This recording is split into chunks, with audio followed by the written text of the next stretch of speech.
सरकार द्वारा पुराने वक्फ कानून में संशोधन के फैसले पर अब विरोध के सुर भी सुनाई देने लगे हैं। ऑल इंडिया इमाम एसोसिएशन के अध्यक्ष मौलाना साजिद रशीदी ने इस फैसले पर नाराजगी जताई है और इसे मुस्लिम समुदाय के अधिकारों पर सीधा हमला बताया है।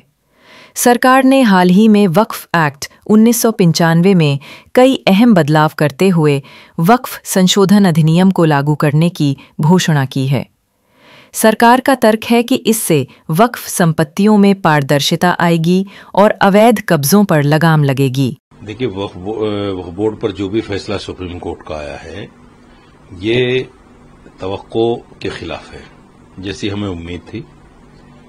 दूसरी बात यह है कि सरकार के पास रहते हुए जमीन महफूज नहीं रह सकती।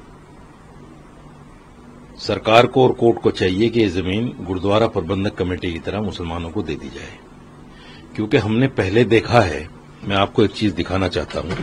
ये एक लिस्ट है मेरे पास प्रॉपर्टी की। इसमें 286 प्रॉपर्टीज हैं। ये पूरे कई सारे पेज हैं और ये सब बीघों में है। देखिए, 5 बीघा, 17 बीघा, 29 बीघा, 11 बीघा, 12 बीघा, सब बीघों में है, गजों में नहीं। वो ये दिल्ली की प्रॉपर्टी है। ये सारी दिल्ली की प्रॉपर्टी पिछली सरकारों ने डीडीए, एनडीएमसी, एमसीडी, आपका रेलवे और जितनी भी सरकारी संस्थाएं हैं, उन तमाम संस्थाओं के पास ये हमारी प्रॉपर्टीज हैं। पहली सरकारों ने 286 प्रॉपर्टी जो बीघों में है, कम से कम ये 500 बीघा जमीन बनती है। 500 बीघा जमीन की अगर आज के रेंट के हिसाब से किराया ही हम माने तो हजारों करोड़ रुपया होता है। अगर ये रेंट ही हमें मिल जाए, मुसलमानों को मिल जाए, तो दिल्ली में क्या, दूसरी जगहों पे भी मुसलमान गरीब नहीं बचेगा। गुरुद्वारा प्रबंधक कमेटी के पास चूंकि उनकी अपनी जमीनें हैं, इसलिए आपको कोई सरदार जी जो है, कोई जूते गांठता हुआ, रक्षा चलाता हुआ, ठेली लगाता हुआ बहुत मुश्किल से मिलेगा, क्योंकि उनके पास उनकी अपनी प्रॉपर्टियां हैं। ये मुसलमानों की प्रॉपर्टियां हमेशा सरकार के पास रही और सरकार ही इस पर एलिगेशन लगा रही है कि इतनी प्रॉपर्टी बढ़ गई, इतना हो गया, वक्फ जहां हाथ रख देता है वो प्रॉपर्टी जो है वक्फ की हो जाती है और मुसलमान गरीब है। प्रॉपर्टी मुसलमानों की और मुसलमान गरीब है, तो इसमें सबसे बड़ा हाथ सरकार का है। कांग्रेस सरकार ने पिछले वक्त में इस प्रॉपर्टी का सही यूज नहीं किया और सही यूज न होने की वजह से इस पर कब्जे होते रहे, सरकारों के भी और प्राइवेट लोगों के भी। प्राइवेट लोगों ने देखा कि जब सरकार इतनी बड़ी बड़ी जगह कब्जा कर रही है, तो 100 गज का प्लाट, 200 गज का प्लाट, जमीन, मकान, दुकान, उन्होंने भी कब्जा करनी शुरू कर दिए। और वक्फ बोर्ड के पास कोई ऐसी ताकत, कोई ऐसी पावर नहीं है कि किसी को कब्जे से छुड़ा सके। अभी 1995 में अमेंडमेंट आया था जो 2013 में जाके लागू हुआ। उसमें सिर्फ एक सीओ को पावर दी थी 54 के नोटिस की, कि आप ये नोटिस दीजिए पहले किसी भी काबिज को और उससे कहिए भाई या तो किराया दो या जगह खाली करो। अगर वो किराया देना शुरू करता है सर्किल रेट के हिसाब से तो ठीक है, नहीं तो उससे आप खाली करा सकते हैं। ये पावर मिल गई थी, लेकिन उसको नए कानून में उसको भी खत्म किया जा रहा है। दूसरे ये है कि वक्फ बोर्ड के अंदर मुसलमान हिंदुओं का होने का क्या मतलब है? जब राम मंदिर ट्रस्ट में किसी मुसलमान को आपने नहीं रखा, जितने भी आपके मंदिर हैं उन तमाम की कमेटियों में कोई मुसलमान नहीं है, तो फिर वक्फ बोर्ड में, वक्फ बोर्ड की जगहों की जो कमेटी बने उसमें हिंदू का क्या मतलब है? ये तो कहीं न कहीं मुसलमानों के साथ और मुसलमानों की प्रॉपर्टी के साथ बिल्कुल अन्याय है। तीसरे जो है, कलेक्टर को पूरी पावर दे रही थी गवर्नमेंट कि कलेक्टर जिसको कह देगा वो जमीन वक्फ बोर्ड की है और जिसको कह देगा नहीं है। तो सुप्रीम कोर्ट ने उसमें भी थोड़ी राहत दी है। अंतरिम ऑर्डर तक ये राहत है सारी। देखिए, वही है कि अगर आप किसी कलेक्टर को ये बात सौंप देंगे, जैसे ट्रिपल तलाक कानून लेकर आए और उसमें एक पावर दे दी पूरी कलेक्टर को कि भाई वो जिसको ये सोच लेगा कि हाँ इसने ट्रिपल तलाक दिया है, उसको जेल हो जाएगी, या औरत को कह दिया कि आप साबित कर दो कि तलाक हो गई तो उसको जेल हो जाएगी। कलेक्टर चूंकि सरकार का नौकर होता है, सरकार के अंडर में काम करता है, वो सरकार के खिलाफ तो नहीं जा सकता।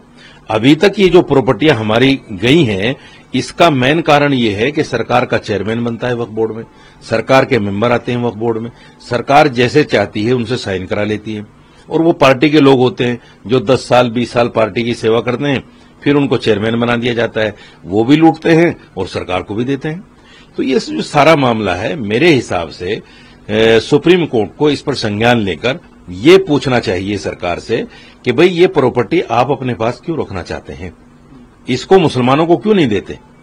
सर, आपने जो गैर मुस्लिमों के संख्या की, सुप्रीम कोर्ट ने कहा है कि वक्फ बोर्ड में अधिकतम 3 गैर मुस्लिम सदस्य और वक्फ परिषदों के कुल मिलाकर 4 से अधिक गैर मुस्लिम सदस्य नहीं होंगे। नहीं, एक भी क्यों हो, सवाल 3-4 का नहीं, सवाल ये है एक भी क्यों हो। अगर किसी भी हिंदू मैनेजमेंट कमेटी में कोई मुसलमान नहीं हो सकता, कोई सिख या ईसाई नहीं हो सकता, तो फिर मुसलमान के उसमें हिंदू क्यों हो। हम तो इसके बिल्कुल खिलाफ हैं और सुप्रीम कोर्ट को इसको संज्ञान में लेना चाहिए कि एक भी हिंदू नहीं आना चाहिए। क्यों आए, मैं हिंदू मुसलमान नहीं करना चाहता, इस पर भेदभाव हमारे साथ पहले से हो रहा है। देखिए, दिल्ली में उर्दू अकेडमी भी है, हिंदी अकेडमी भी है। हिंदी अकेडमी में कोई मुसलमान न तो एम्प्लॉय है, न मुसलमान सेक्रेटरी है, न मुसलमान कोई ओहदेदार है। उर्दू अकेडमी में एम्प्लॉय भी है हिंदू, उर्दू अकेडमी में सेक्रेटरी भी हिंदू बन जाता है, अकाउंटेंट भी हिंदू आ जाता है, सारे हिंदू आ जाते हैं। तो ये हमारे साथ कहीं ना कहीं भेदभाव हो रहा है। इसी वजह से उर्दू अकेडमी की आज जो हालत है, आप जाकर देखिए कि वहां 50 आदमियों का अमला होता था, अब 10 या 11 लोग काम कर रहे हैं। सारे आहिस्ता आहिस्ता रिटायर हो गए, नए लोगों को भर्ती नहीं किया जा रहा है और उर्दू अकेडमी खत्म होने की कगार पे है। यही हाल वक्फ बोर्ड का हो जाएगा जब उसमें हिंदू आ जाएंगे, क्योंकि हिंदू मुसलमानों के लिए क्यों काम करेंगे। सवाल ये है कि जिस हिंदू के दिल में ये बात पैदा हो गई कि मुसलमान हिंदुस्तान में ही नहीं रहना चाहिए, मुसलमान के साथ कारोबार नहीं करना चाहिए, मुसलमान को दुकान और मकान किराए पर नहीं देना चाहिए, दाढ़ी वाले को जय श्री राम का नारा लगाकर पीटा जाता है, उसकी मॉब लिंचिंग कर दी जाती है, तो उस हिंदू को जब आप हमारी संपत्ति पे बिठा दोगे तो वो तो खत्म कर देगा सारी संपत्ति को। इसलिए मेरा कहना यह है कि कोई भी हिंदू वक्फ बोर्ड की कमेटी में नहीं होना चाहिए। अगर ये होगा तो फिर इस पर हम देशव्यापी आंदोलन करेंगे। इसमें कोई दो राय नहीं, करप्शन बहुत है वक्फ बोर्ड में और लोगों के पास कब्जे भी बहुत हैं वक्फ की जमीनों के, और जो ज्यादा शोर मचा रहे हैं ये भी सही है कि उनके पास वक्फ की जमीनें हैं, इसमें कोई दो राय नहीं है। लेकिन सरकार को ईमानदारी के साथ करप्शन के खिलाफ काम करना था, उन नाजायज कब्जा करने वालों के खिलाफ करना था जो वक्फ की संपत्ति लिए बैठे हैं। सरकार ने तो जो पुराना कानून था उसको भी खत्म करने की बात कर ली। पार्लियामेंट को अधिकार है कानून बनाने का, पार्लियामेंट बना सकती है, लेकिन पार्लियामेंट को जिस कम्युनिटी के लिए आप कानून बना रहे हो उस कम्युनिटी से पूछना तो चाहिए कि आपके हक में कौन सी बात होगी, कौन सी नहीं होगी। आप अपने तौर से कोई भी काम करोगे तो वो कमेटी के हक में थोड़े, कम्युनिटी के हक में थोड़ी जाएगी। इसलिए ये सारी चीजें पैदा हो रही हैं क्योंकि सरकार ने मुस्लिम कम्युनिटी से नहीं पूछा, और अगर पूछा भी होगा तो ऐसे लोगों से पूछा होगा जो न हिंदू न मुसलमान, नाम के मुसलमान हैं और इस्लाम को प्रैक्टिस में नहीं लाते हैं। तो वो क्या बताएंगे इस बात को, क्या जायज है क्या नाजायज है।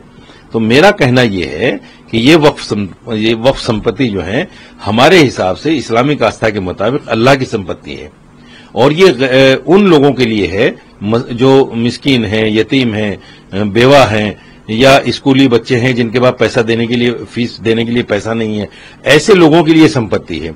सरकार अगर इसमें लूट मचाएगी तो ये मुसलमानों के साथ अन्याय होगा, ऐसा नहीं होना चाहिए, और करप्शन को खत्म करने के लिए सरकार को कदम उठाने चाहिए। इसके अलावा जितनी भी बातें हैं वो गलत है।